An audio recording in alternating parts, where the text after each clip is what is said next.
I've developed a business model that really does protect me of a lot of things that happen within the market. Let's see if that's any better. Oh, it might not be. For some reason, it doesn't appear as if my voice and my lips are matching up. We're just gonna roll with it. Maybe it's always like that, and I just don't notice.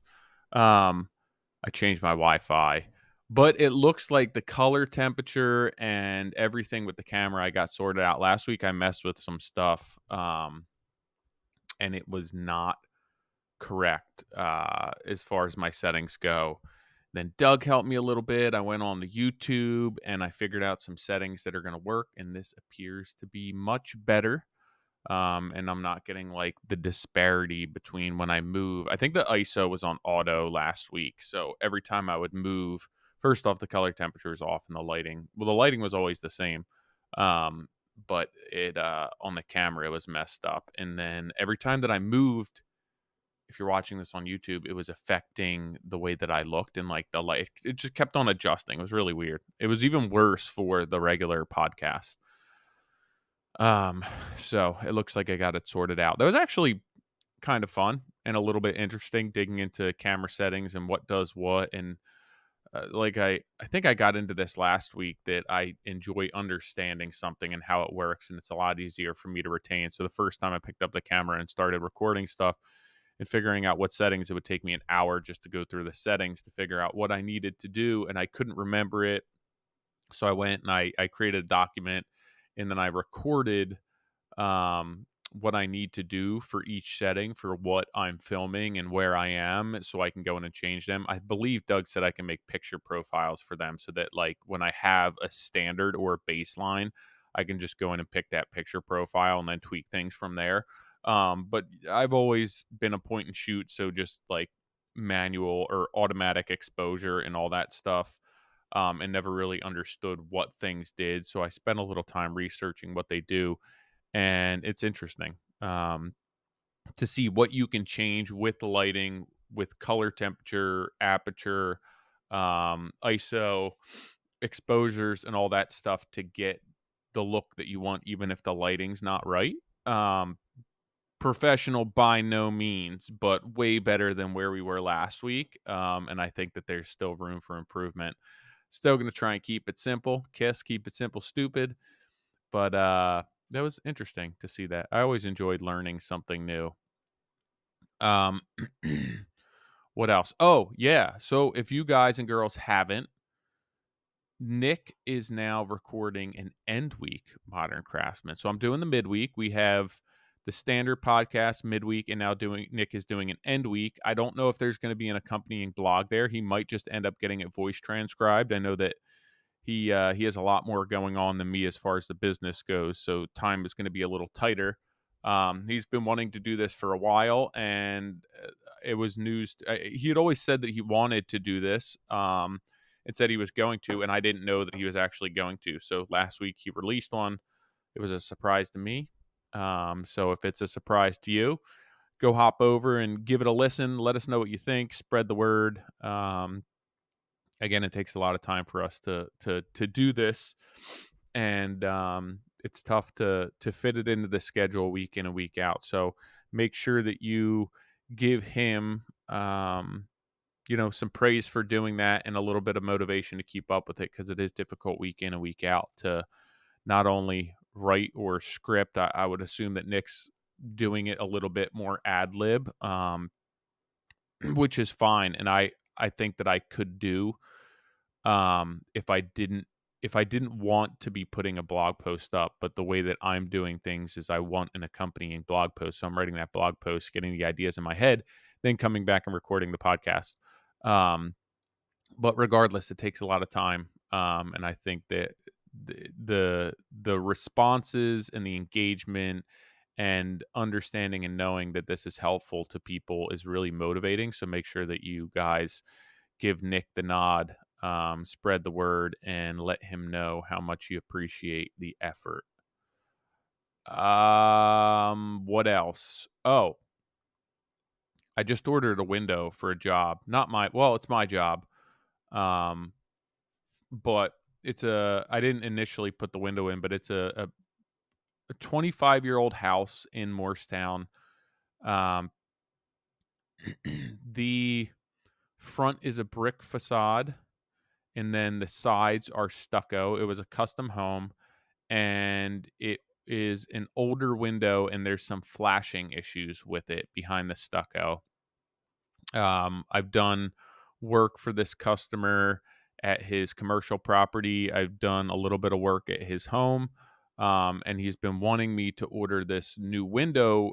It's just for a single window. It's a big window. It's like 6 feet tall, 5 feet wide. It's an Andersen, which is a sponsor of this podcast, and it is large, and I'm going to need to set up staging on the outside to get it up there. The stucco is going to have to get removed, window installed, flashed properly. So what's happened is it's leaked for so long that it's ruined the window. So it's not just pulling the stucco and fixing the flashing. We got to get a new window in there because the window's trash. Um, so I ordered this window. That'll be something I'll do maybe in March. But turnaround time on it super fast.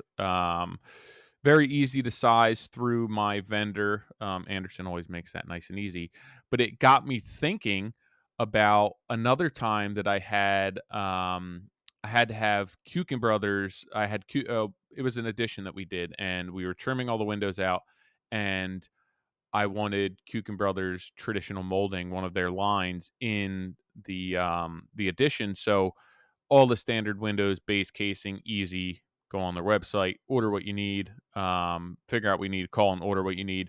But I had a round window, an oval window, and then also an archtop window. And we wanted the Kuiken Brothers molding to match throughout. We didn't want to get a standard stock option from the window company. So Kuiken Brothers actually, if you send them the specs on the window, they will get the molding made in their molding line. So we were able to trim these windows out with the traditional or the classical molding collection from Kuiken Brothers. I believe that they could also get it in a flex molding. We got the standard Poplar molding and then cut it all into fit. You know, they make it big and then you mark your angles, cut it in place. And then the oval one was just one piece, slap it up, nail it off. You get them the specs and they can make the moldings to match their classical molding collection. So if you guys do have an odd shape window or an odd shape opening that you're looking to trim out, if you can get them the specs, Kuiken Brothers can make those moldings very easy for you in any of their profiles. Excuse me, cough right in the microphone. Rookie mistake. um, so on to the podcast, blog post podcast. I wanted to hop on here and nobody really asked about this, but I've just been thinking about it and what was helpful to me when I was first in business. And I didn't have a complete understanding of the market and what was going on with the market. And if everyone was as busy as I was, if people were slow, if I was slow and people were busy, if I needed to adjust.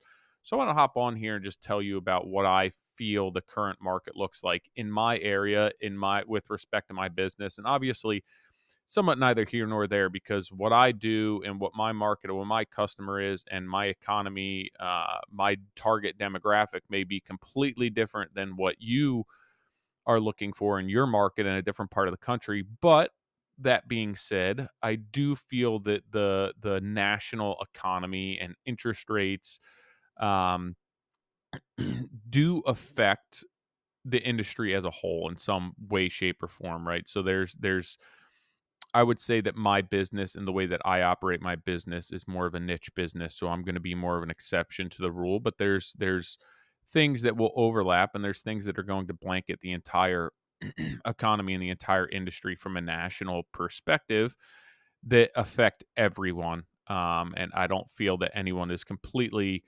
um, has absolved themselves of having that effect on them. This is not independent of everyone and everything. So again, I think that my market and my niche, I've developed a business model that really does protect me of a lot of things that happen within the market, right? I'm not doing massive jobs. I'm pretty low volume. I have a very specific customer. And I think a lot of times that customer, whether the economy is doing well, whether interest rates are high, whether home values have gone up, they're going to want to renovate and go through with these projects somewhat independent of what's going on with that. And that's not saying entirely, but I just don't need a ton of work, and I have a very unique and specific customer that wants to do what they want to do, and generally they have money set aside or access and means to money that they can afford this even if interest rates are terrible. So my experience right now may be slightly different than yours, but I want to touch and paint this with a broader stroke than just myself. But I think it's important to give everyone a little bit of insight as to what I feel I'm experiencing. So if you're going through something similar, you're not alone in that sense. So the past 5 years, 4 years since COVID, everything's been insane, right? I feel that the entire industry life has been very polarizing. It has not been very stable. We've experienced extreme highs, extreme lows. Um, Initially, when COVID hit, the market collapsed quickly and then recovered quickly and then continued to grow. So things got shut down. People didn't know what they were going to do from work. Let a lot of people go. A lot of people weren't working. And then when things got up and running in short time, it exploded because people wanted to move out of the city. People were buying new homes. Interest rates have been low, had been low. People were working from home now, spending more time in their home, realizing that they wanted to renovate or, again, moving to a home that they wanted. No better time than now, buying a house and renovating it. With that, production of a lot of stuff came to a halt, or means and access to raw materials came to a halt. So the supply chain was disrupted um, pretty heavily.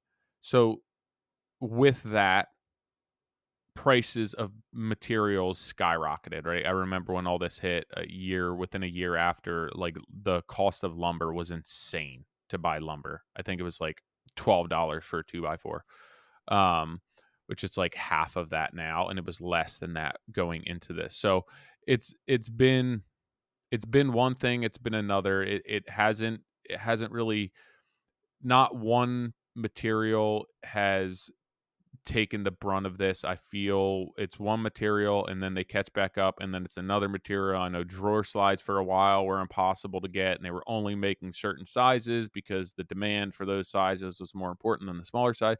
It's been everything. And I think that things have recovered, things have stabilized. And that's not to say that they've gone back to where they were, but a lot of things have stabilized.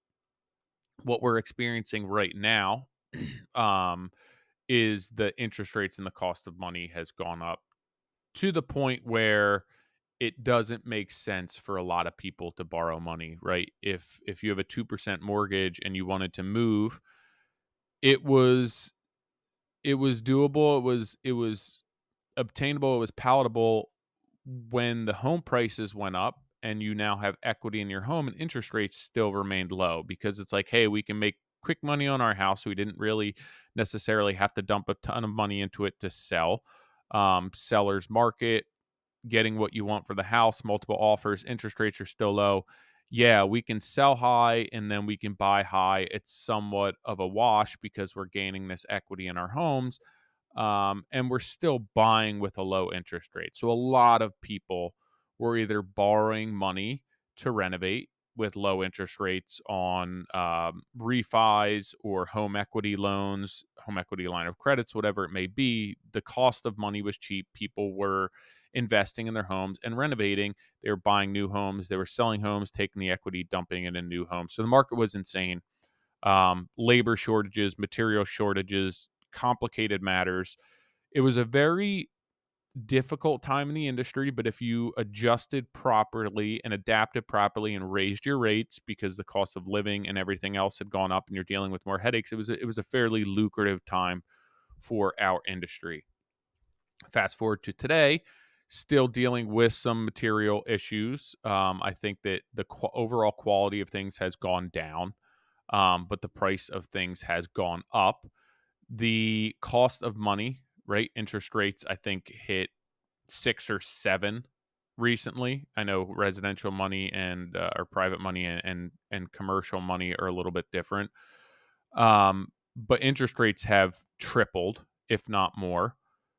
And if you do not have money, right, the other thing is that if you have money in your market, if you are invested right now in the stock market, it took a hit after COVID, within a couple years after, and it crashed out and people lost a lot of money. Hopefully you remain steadfast, you kept your money in the market. It's recovered and now it's doing really well again. So people I know, like myself, I feel that that was scary. I don't want to pull my money out of the market right now. It's doing well. I want to recover. I want to get back to where we are. I want to make my money back. And it's done that, but there is a fear where it's like, I don't want to pull that money right now because interest rates are really high. I don't want to borrow money. And also, we just got hammered with the market within the past couple years. So I'm just good with making some money right now. So I think that being said, that there's less people right now. There's the market, the home market is depleted because interest rates are really high. People have a lot of equity in homes because the home value is still high. But right now, people are locked in with 2-3% mortgages. So to sell, your buying power has gone way down, even considering the equity in your home. If you made a couple $100,000 in your home, sure, you can put that out on a new house, but the house is inflated and now the interest rate's inflated. So you're losing a ton of money if you buy high, right? You sell high and then you buy high. And now the difference is you're not just buying high on the home value, you're buying high on the interest rate. The thought is, you can always refinance. But that being said, I think that people understand that interest rates are not going to go back down to 2, probably ever. Um, and if they were to do that, it would be a very long time from now. I'd say within the next year, if we were at 5 for a residential or a private loan, or a mortgage on a house, that would be very good, right? They've come down a few points and they continue to come down, but it's still relative to 2 years ago, like a 2% interest rate 3 years ago, to pay 5 now is insane. When you look at the cost of a house being inflated, even if you're dumping the equity from your own home, you're really putting yourself in a pinch. So less people are buying homes. Um, Also, less people are going to be borrowing money to renovate because you're just paying an absurd amount of money to borrow that money. So, right, the thought is, okay, we're going to renovate our home. We'll expand the footprint. We'll add another bathroom, the square footage. We'll just make it nicer. It'll be worth more money, but you're paying through the nose in interest. So you're not really, like, financially, it doesn't make as much sense. So the people who are renovating just want to renovate or they need to renovate and they don't have um, any other options. So there are people, right, where it's like you can't afford to buy a new home, so the only option is to renovate. So the people I find that are renovating are people who have enough money that they don't have to borrow to renovate. They're doing smaller projects, or it's people who are financially well off enough that they can sell their house high and they can either buy a house cash, or they can put a ton of money down on the house so that even though their interest rate's high, they're not borrowing as much money in the first place. So it's so much of a wash. So I feel that if you are a builder, there's still some people building. I think that it's less. If you do large renovations, there's still some people who are renovating, but it's probably less. And there's probably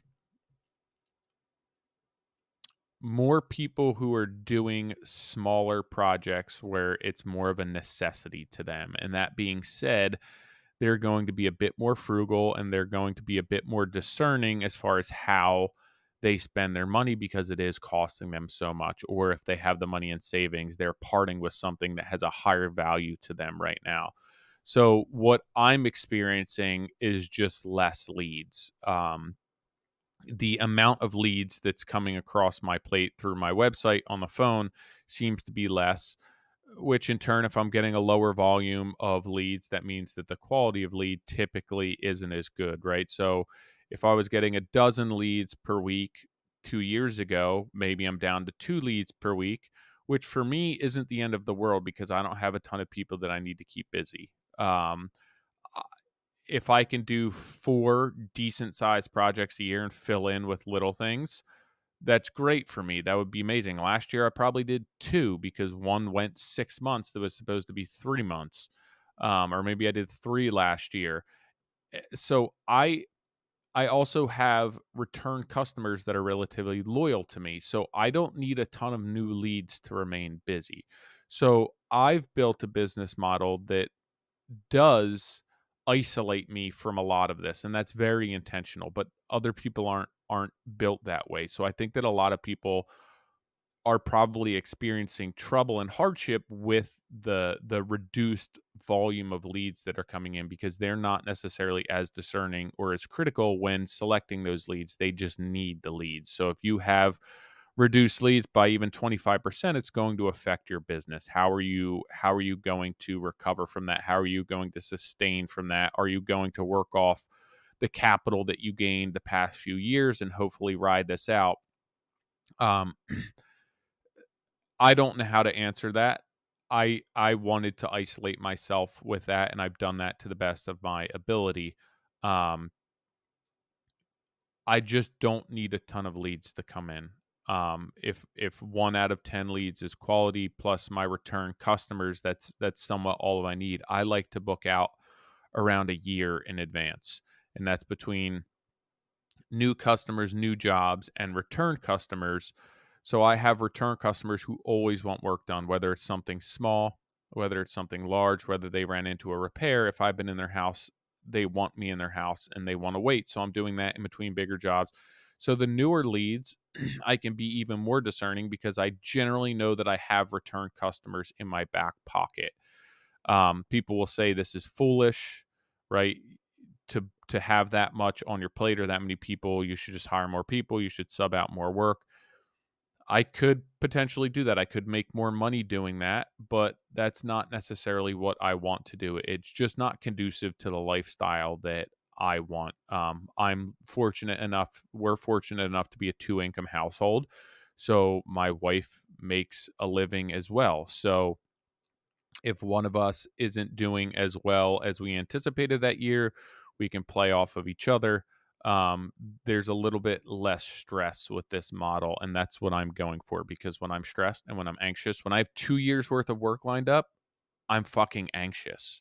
When I have less than a year of work lined up, I'm fucking anxious. So there's a very small sweet spot there for me that works well, and I know what that is. So I approach the new leads very carefully, very delicately, and pretty intensely to ensure that I want to take those projects because I know that there's the return customers that are going to be in my back pocket and I have people who are waiting all the time.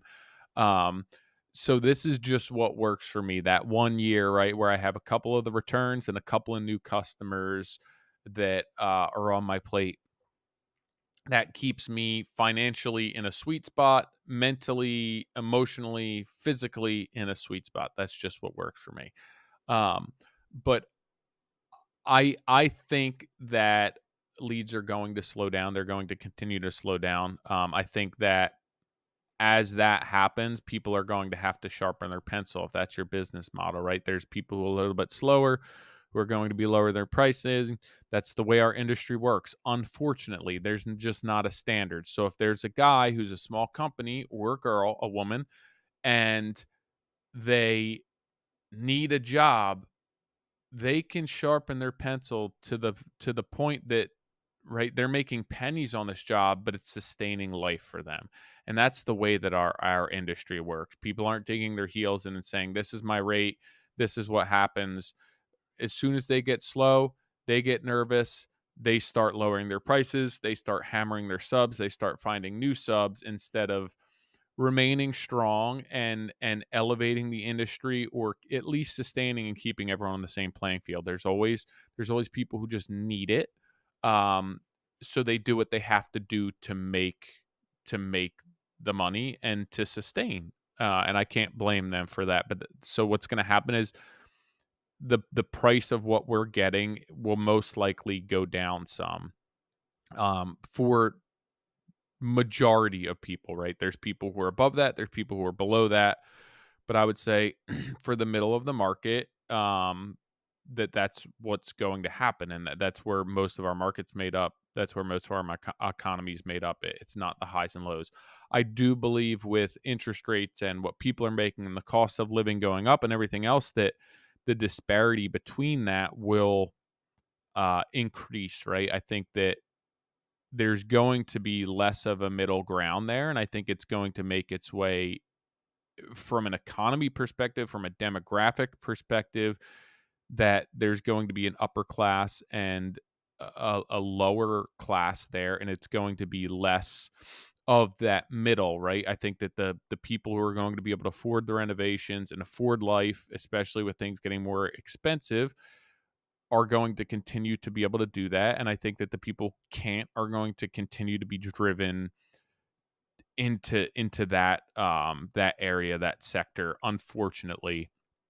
I do believe that it will continue to be more polarized, and there will continue to be a disparity between the classes and between what people are doing as far as renovations. I think there's going to be high end and there's going to be a more affordable, and less of that in between. And I think that what's happening with interest rates and money and the cost of living is just going to further perpetuate that.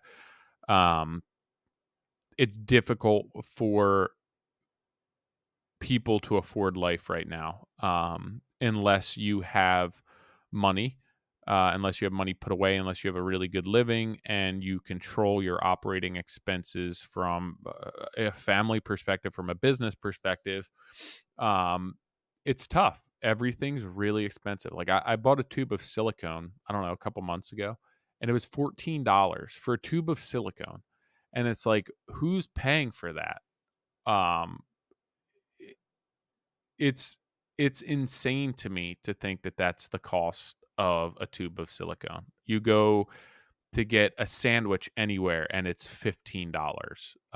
Right? You go to grab like a quick on the way home from work, wife's out of town with the kids, I'm going to grab a sandwich and a drink from Wawa and it's like $20.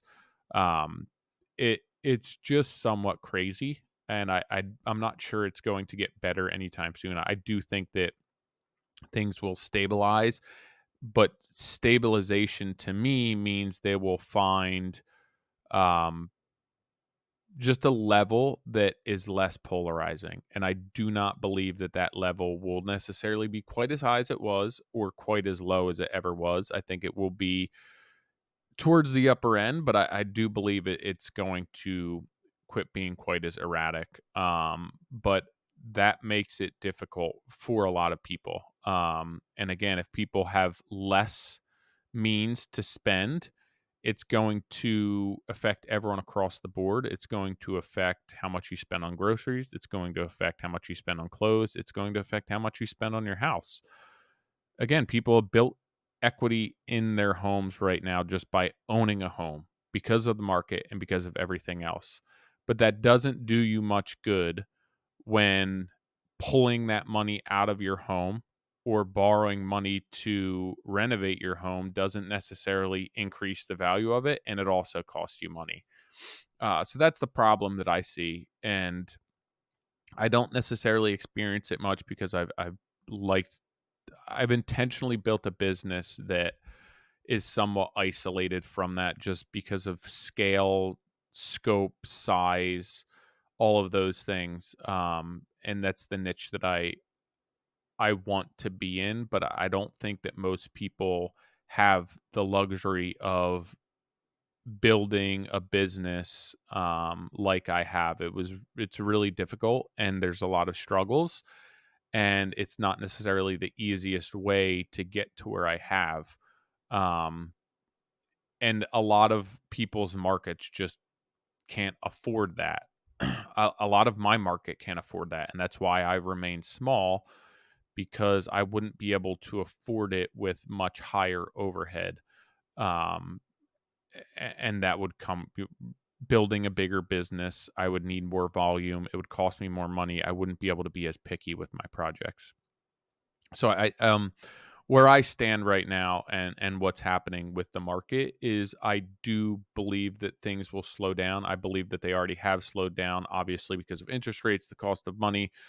I think that contractors will begin to sharpen their pencils more and more, which means that people are going to have to charge less money, rather than keep their footing and maintain what rates they're charging right now. I don't think that the cost of living is going to dramatically reduce, so I think that people will just make a little bit less money than they have over the past few years in order to sustain and keep people employed and everything else. So that being said, my advice to people who are in this position, who are experiencing this, and if you have questions about specifics and you want to reach out to me, or what I'm seeing, um, obviously shoot me an email, tyler@trghomeconcepts.com. But my advice to anyone who's in this position, and this is again my own perspective, and what I feel works for me and not necessarily for everyone else. Other people may say, hey, you know what, like, grow the business, take on more work, be more volume oriented, make money piecemeal rather than knocking it out of the park on each project, right? But that's not me. So my advice, based on my experience and what works for me, is to really hunker down and to remain lean and watch your overhead. Now is not the time to go out and buy a new truck and borrow money at increased interest rate. So it's remain lean, try and spend as little as possible so that your profit margin remains higher. Um, Find quality employees who, even if you're paying them a little bit more, you're getting the production and the consistency out of them. Screen your customers, make sure that the people who are in the jobs that are coming across your plate are a good fit, so you're not running around like a chicken with your head cut off trying to land work. And ride this out until it stabilizes in a less polarizing situation. Again, it's not going to be where it was before. We're not going to get back to a 2% interest rate. I think that home values will come down a little bit. The interest rates are going to come down a little bit. It'll be a little bit more affordable for people, but I don't see a massive shift in the next couple of years. So again, it's hunker down, remain lean. Wait for things to stabilize so it makes it a little easier to sustain a consistent business, a little less feast or famine. Um, and the other thing would be to do your part and not give work away for free. It's going to be difficult, but if everyone sharpens their pencils and everyone starts charging a little bit less and putting a lower percentage on jobs to stay busy, it's a really short-sighted goal. I understand why you want to do that. You want to keep people on board, you want to pay your bills, but if everyone does that, it degrades and lowers the value of all of our profession and all of our work. So I think that if you can remain strong and you can dig your heels in and you can find a way to operate at your current rate, to hold on to that, because as a whole that will um it will really do right by all of us, because now people aren't getting the value out of price shopping.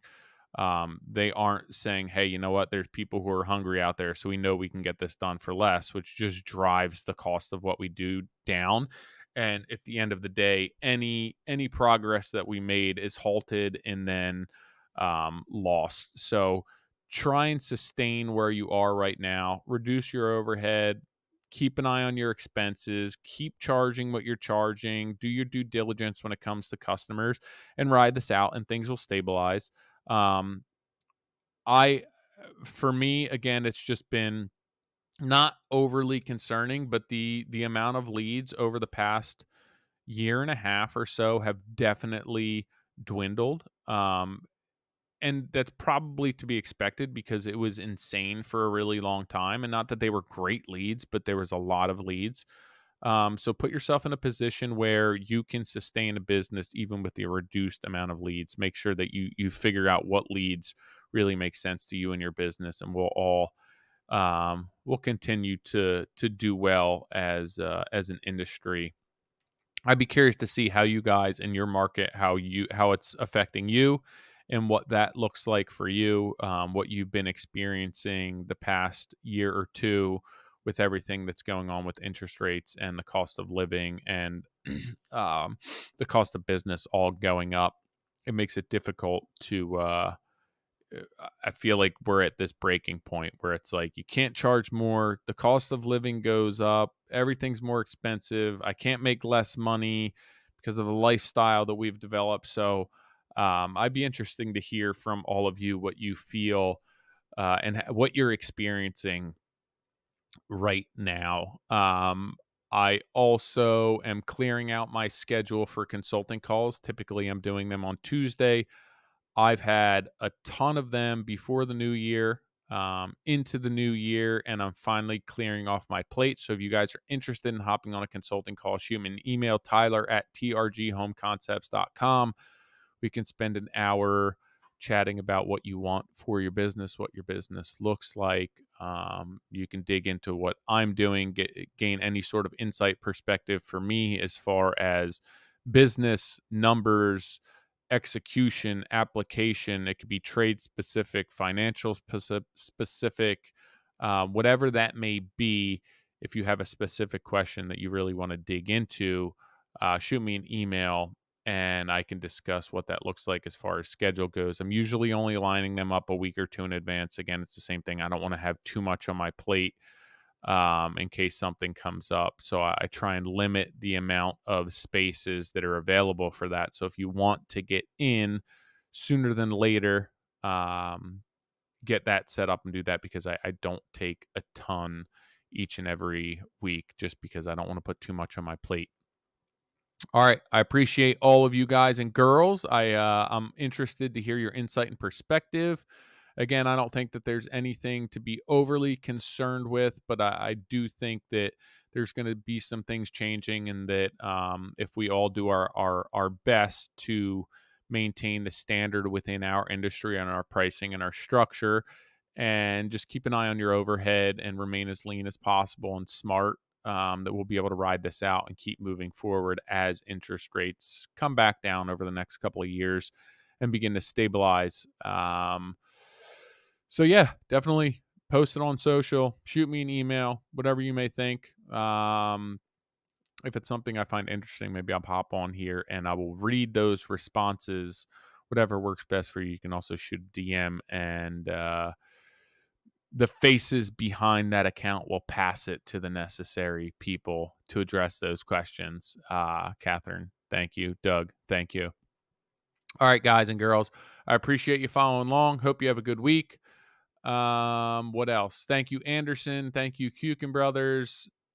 If you guys haven't, check them out. AndersenWindows.com, KuikenBrothers.com. That's ANDERSEN Windows and KUIKEN. Check them out. Thanks, guys. I'll catch you next week.